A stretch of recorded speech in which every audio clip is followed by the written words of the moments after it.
नमस्कार। मैं आज उपस्थित हूँ सारण बिहार के गरखा प्रखंड में श्रीपाल बसंत पंचायत में ठाकुरबाड़ी में, और ये चौहानों का गांव है।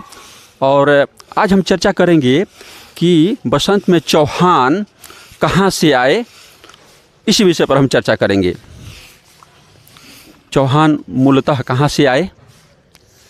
वैसे चौहान तो अजमेर शरीफ के हैं, लेकिन पृथ्वीराज चौहान के राज्यारोहण जब दिल्ली पर हुआ तो वहाँ लोग रहने लगे, और वहीं से उनके पराभव के बाद जब आक्रांताओं ने मारकाट मचाना शुरू कर दिया, उसके बाद सभी लोग भागना शुरू कर दिए।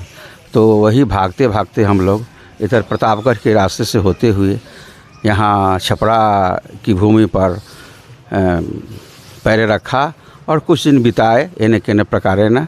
फिर उसके बाद गंगा नदी मिली और पार कर कर के पीठा घाट हम लोग आए। ऐसा इतिहास है। पीठा घाट पर कुछ दिन रहने के बाद लेकिन वहाँ की भूमि अच्छी नहीं लगी, तो फिर हम लोग पूरब की ओर बढ़े और बसंत की भूमि अच्छी लगी। यहीं पर श्री सिया देव जी महान शामन थे, वही इस नगरी को बसाया। आपके पहले पूर्वज सियादेव सिंह? हाँ, सियादेव जी ही के नेतृत्व में ही लोग आए हैं और बसंत में आए हैं। जो लोग रास्ते में छूट गए, भटक गए, वह लोग थक हार करके वो तो छूट गए, लेकिन जो लोग चलते गए वो यहाँ तक आए और एक कॉलोनी बसाई गई, बहुत सुंदर कॉलोनी बसाई गई।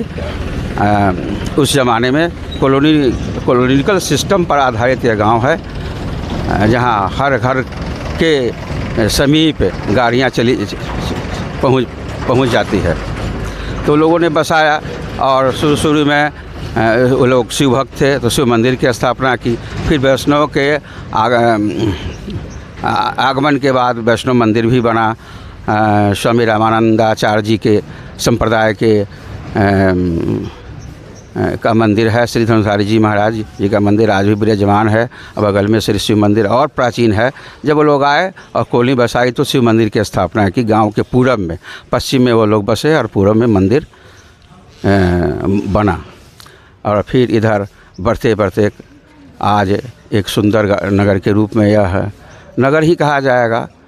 बहुत सुंदर रूप में गांव बसा हुआ है। अच्छा, लोग कहते हैं कि ये जो ठाकुरबाड़ी आज है, ये पहले जो था इससे भी बृहद था, बहुत दूर में बहुत बड़ा ठाकुरबाड़ी था और काष्ठ निर्मित ठाकुरबाड़ी था। उसमें बहुत सारे श्लोक, उसमें षटकोणीय ठाकुरबाड़ी था और भव्य व्यवस्था थी साधुओं के रहने के लिए, आगंतुकों के रहने के लिए। और वो कैसा था, आप देखे हुए हैं? हाँ, बचपन में हम वो देखे हुए हैं। और उसमें चारों तरफ मैंने लिपि में, जो लिपि थी प्राचीन लिपि, उस लिपि में लिखी हुई थी पत्थर पर सब मैंने लिपि लिखी हुई थी। और बहुत ही सुंदर और भव्य काष्ठ मंदिर था, जो ऐतिहासिक मंदिर था। इतिहास में भी बचपन में हम लोग पढ़े भी थे कि ढाका, काठमांडू और बसंत में काष्ठ मंदिर है। तो उस ज़माने में काष्ठ मंदिर था, वैसा मंदिर तो बन नहीं सका। काष्ठ मंदिर के जीर्ण शीर्ण होने के बाद ये मंदिर बनाया गया। जो मिस्त्री मिला वो बनाया, अपने अनुभव से, अपने कार्यकुशलता से सुंदर बनाने की कोशिश की, लेकिन जो काष्ठ मंदिर था वैसा रूप उतर नहीं पाया। लेकिन फिर भी जो है सो अच्छा है, मंदिर है, ठीक है। इसके बाद हम चर्चा करेंगे चौहान वंश के लोगों की उपलब्धि। बसंत को चौहान के वंश के जो लोग थे, उन्होंने क्या क्या योगदान दिया बसंत के आज बसंत है, आज जो भव्य रूप है बसंत का, सारे सुविधाओं से युक्त बसंत, उसमें उनकी क्या भूमिका, क्या क्या उपलब्धि रही बसंत के लोगों की, बसंत के चौहान वंश के लोगों की? हाँ, माने उपलब्धियाँ यही है कि यहाँ हाई स्कूल बनाया गया, अस्पताल बनाए गए, कई एक स्कूल बने, बालिकाओं के पढ़ने के लिए अलग बालिका विद्यालय की स्थापना की गई। उसमें किसका योगदान रहा? स्वर्गीय जगन्नाथ प्रसाद सिंह जी महान व्यवसायी थे और उन्होंने हाई स्कूल की स्थापना की।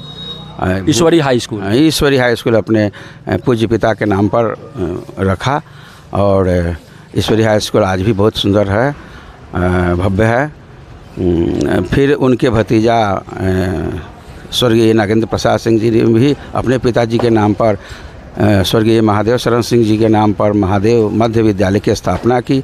ठीक सामने अस्पताल की भूमि उन्होंने खरीद करके, अपनी ज़मीन दूसरे को दे करके, बदलान करके और अस्पताल की स्थापना कराई।